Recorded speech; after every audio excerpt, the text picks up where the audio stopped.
Hello everyone, hello YouTube.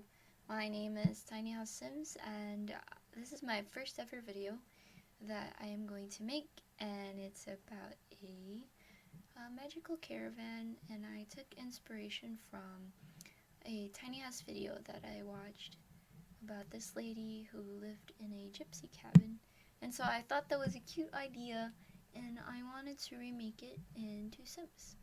So right now I'm trying to figure out what sort of design I want for the front of the house, and I picked a green and red color theme throughout the whole structure, and right now I'm just trying to experiment with what designs I want.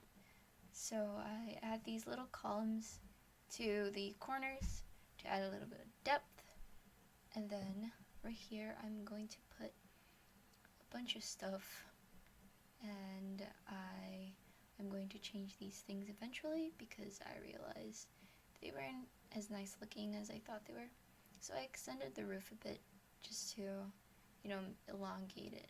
And I picked that window, but I eventually changed it as well because of its asymmetry. Then I picked those windows, and now I'm going to change the front of the house. So I went along with a flower box theme and those window looking thingies. And so I add those in, and I just repeat this sort of arch theme throughout the whole structure. So yeah, here I am about to remove the windows.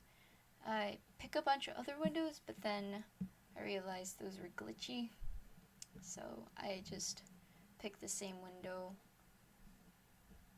there. And then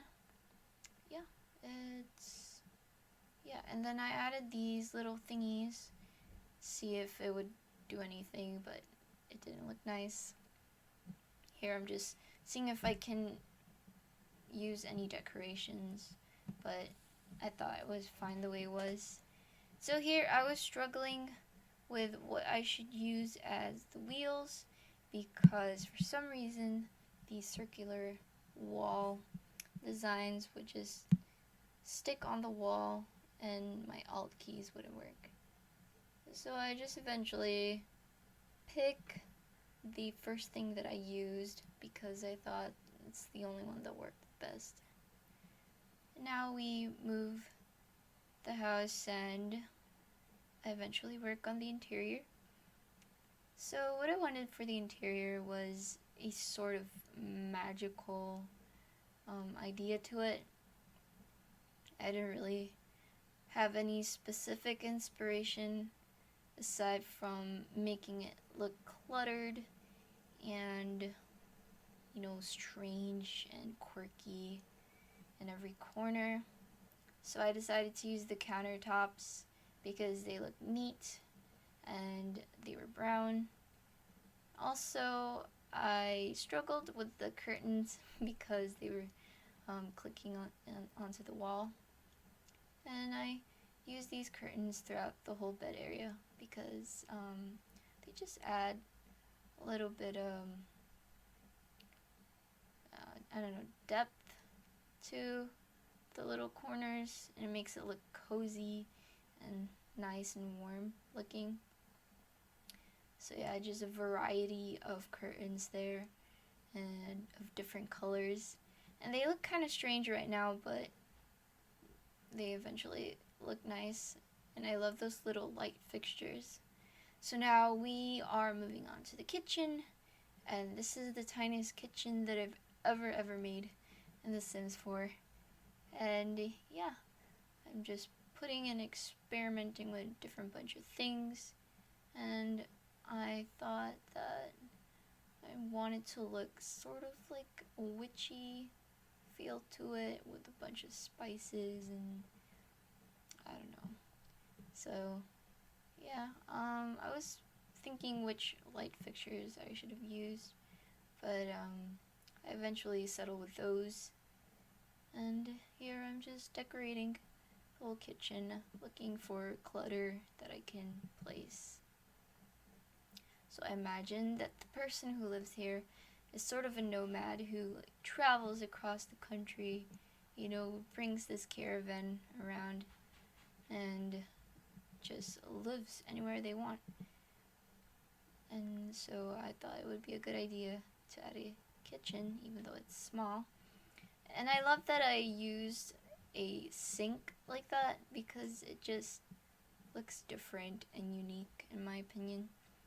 So I add a bunch of clutter, some preservatives there that I thought would be useful.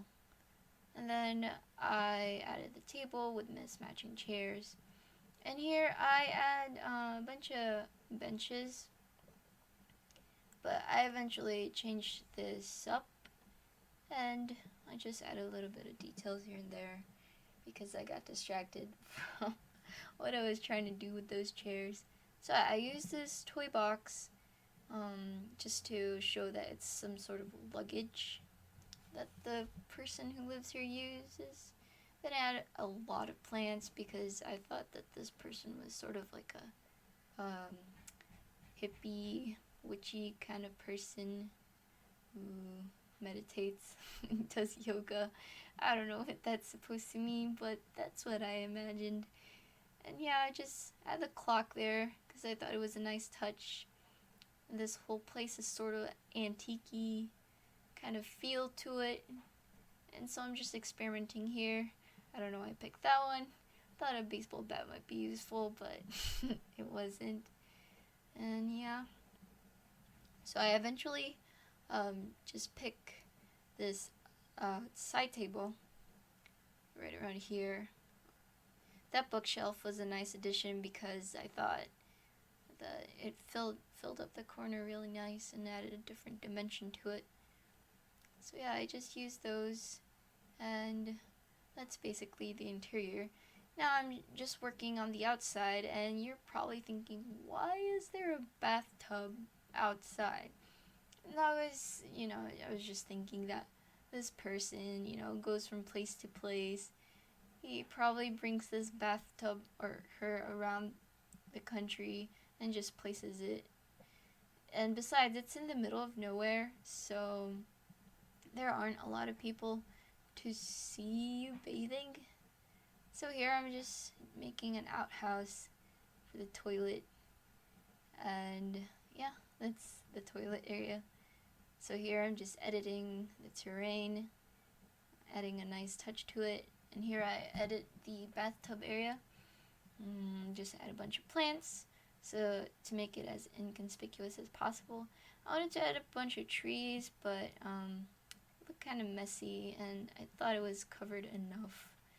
So I just wanted to go with the theme of the whole park area and had a pathway leading to the outhouse. And yeah, and this is what it looks like. Enjoy.